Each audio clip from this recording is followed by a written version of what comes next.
just looking around this map, these mountains are beautiful. Aren't they? I just feel like I'm in the Rockies somewhere. Just out for a stroll, and then next thing you know, you see a bunch of zombies run at you from the forest. I hate when that happens when I'm camping. Right? I much prefer when the greenskins show up or something. At least they have a sense of humor. They're there to party, Yeah. They are there to party. Well, you want the Empire or the zombie horde? I'd like going over this Empire Force. All right, take it away. You may remember, it's actually one we've seen before. It is. As Soothsayer took out Viosh's vampire coast with this army, if I recall. That he did. He played it to near perfection. Now, going over this set of Empire Force, we have, by the looks of it, 5 make that Empire Swordsman. They all have a few ranks of veterancy put onto them, and it looks like 3 of them have 2 silver chevrons, 1 with a single chevron, and we do have the Arwar, the Sigmar Sons. So, quite an interesting front line. A mix of chevron swordsmen across the line. Now, back on the swords, we have a single spear, that looks it, on either flank. As well, we have the Tattersouls and another standard unit of flagellants. And for the missile core, it's the same thing that was brought last time, and it's a beautiful combo. 3 standard Empire archers, backed up by 4 huntsmen, one of them being the White Wolves. A beautiful unit, and one that I really think is very cool. Imagine they are the longer range non-AP variant of the Sterling's Revenge, as they both are decent in melee and have stock. So, very cool unit. And now they do have 3 Empire Knights on the flanks. And for the leadership, we have the one and only Balthasar Gelt. He has the Staff of Volans, Arcane Conduit, Final Transmutation, and Searing Doom. And I'm a bit surprised not to see Plague of Rust here, which I think would really be very strong with all these archers. But alas, just Final Trans and Searing Doom. Searing Doom still very strong to delete zombies from the field. Yeah. And he'll have plenty of magic with the Final Trans. But that rounds out the Empire Force. What has the pirate brought to disband this Empire army, my son? Well, I have to say, this vampire army is much different than the one we saw Viosh bring in. Starting off, we're going to have 4 units of Sirens, 2 on either flank. We're then going to have 5 zombie pirate deckhand mob in the center. They will be backed up by 2 units of bombers and 1 unit of handguns, being the ROR Black Spot. He's going to have the Night Terrors here in the center with their stock and terror. And then on either flank, he will have a single unit of deck droppers with handguns for that extra armor piercing. Now, aside from this, we should have some Vanguard action in the form of some Scurvy Durgs. Scurvy Durgs. And it's just going to be one of them. And then for the leader, we're going to have... We have 2? Oh, where's the other one? The left flank in the woods. There we go. Yeah, it's way out there. So I see it over there now. And then we're going to see Count Noctilus. No surprise on the Lord pick, at least. He's going to have Captain Roth's Moondial, the Wraith Storm, Arcane Conduit, Invocation to Heck, and the Drowned Dead. Oh, yeah. The standard old Nocti boy. We've seen quite a bit today. Yeah. Very curious to see how these Sirens perform. I mean, there's not a lot of magical damage from the Empire right now. I guess the Final Transmutation and a Searing Doom, if they're blobbed up, can do quite a lot of work to these ethereal units, but I don't know. It's an interesting pick. As well, even with the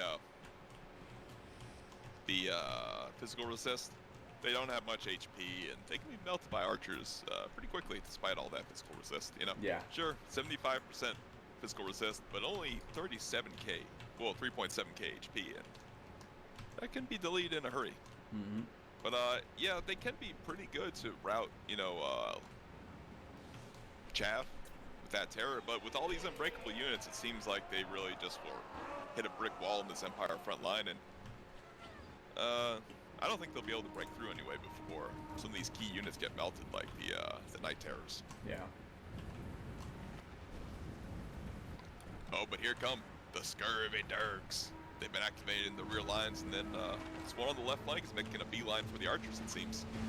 It does seem that is the case. I mean, the Empire Knights will have to be very much on their A game to defend from these Scurvy Darks, but these Scurvy Dirks are actually charging into the Swordsman. Looking like they're going to get a nice rear charge, maybe provide an opportunity for the Sirens to hit him from the other side. Already a lot of damage going down on the Night Terrors. Yeah. And, with all those missile fire, it seems like they may just be deleted in a hurry. And also, this is a great final trans opportunity. You could pop it on Doctorless and the Night Terrors here as well. Oh, yeah. Oh, look at this. The Scurvy Dogs getting in the back lines, but this is the thing. The White Wolves don't care about the Scurvy Dogs. They can fight the dogs, they can kill them. And now the Empire Knights on them as well, and that's a bad place for the dogs there. Yeah. You needed to, really, it'd probably been better if you just focused on the one flank and ripped it apart with the dogs. Yeah. You just can't lose these dogs. They're so vital to the overall success of his army. And he also lost some deck droppers along with those Scurvy Dogs, and the big loss. I mean, the Empire did just lose a unit of their Knights in combat with those Sirens, but I don't know. Still anybody's game, but already some pretty significant losses from the Vampire Coast side in terms of the Scurvy Dogs being knocked out so quickly, and now the Night Terrors too. As well, and we see a Ray Storm going down, and I'm going to echo this. It's something I've said before. Ray Storm it's terrible on single entities, on a horse, small single entities. Yeah. It's much better served using it on like Empire Knight, Flagellants, Tattersouls, and Sigmar Sons.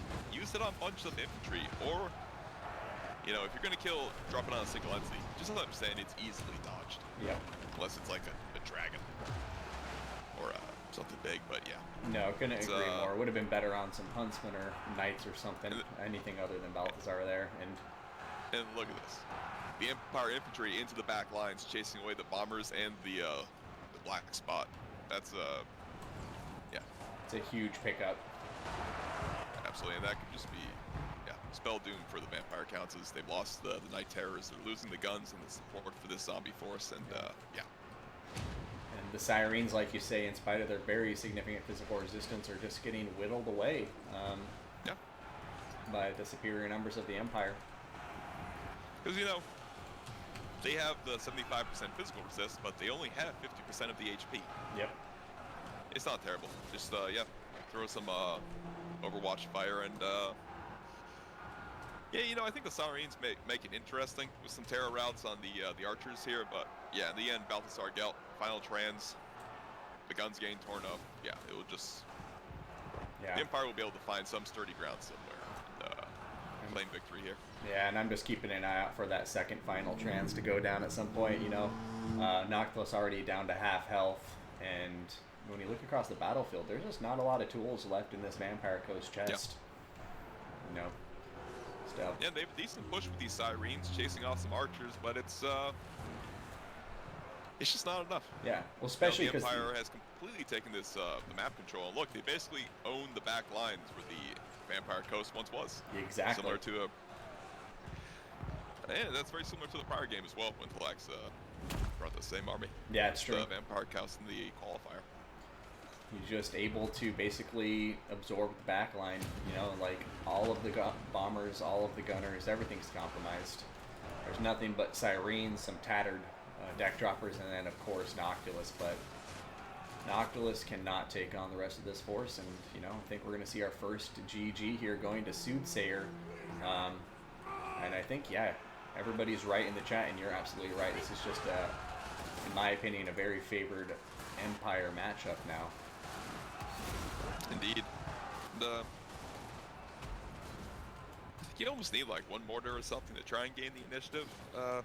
Just trying to run into this Empire force when all their units are basically faster than you besides your Sirens, which, I mean, they'll do some damage, but they're just going to get whittled down like we've seen. Yeah. An upgraded... Just these flags in the back line is such a beautiful thing because they're so much faster than the zombies. They just chase everything down. Yep. Love it. Upgraded final trans going on top of the Sirens in the back line, and now they're getting charged by some Empire Knights. So, yeah, looks like Soothsayer knows the battle's in his hand. He's not even waiting for big blobs to pop down those spells. And all he's got to worry about now is Noctilus. Indeed. And once again, it's old Nocti boy versus the world.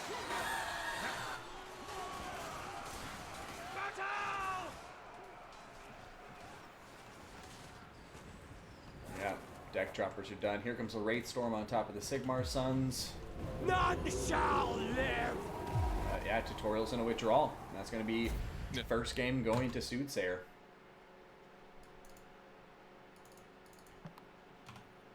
And a rather Yeah, look at convincing the kills victory. on the Tattersouls. Oh my god. Sigmar Suns, 211. massive kills. Yeah. 211, 159.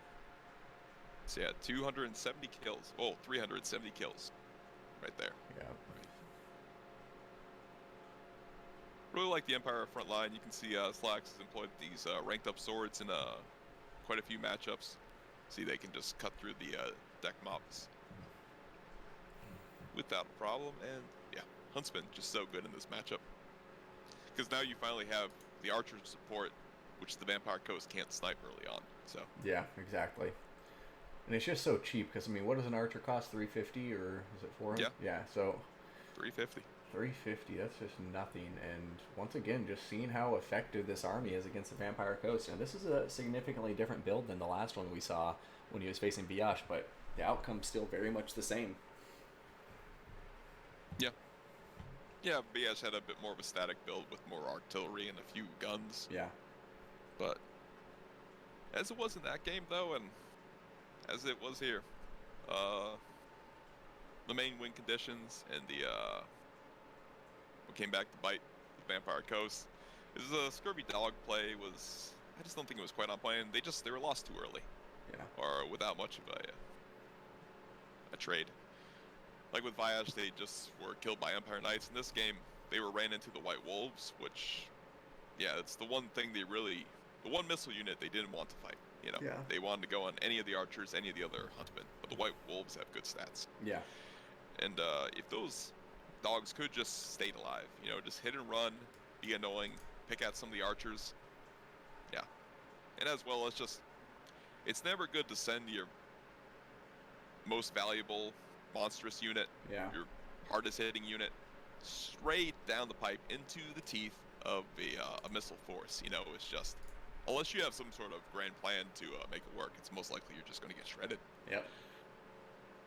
And then again, you know, maybe because of the stock, he wasn't aware of that overwhelming missile fire that was about to rain down upon him. But still, it's most likely, most often, always a safer decision to approach on a flank Yeah. with a valuable target like that. So yeah, here we go. VP again versus Dark Elves again. So we'll see if Sooth can make his beautiful Shade and Blackheart Corsair gameplay work again.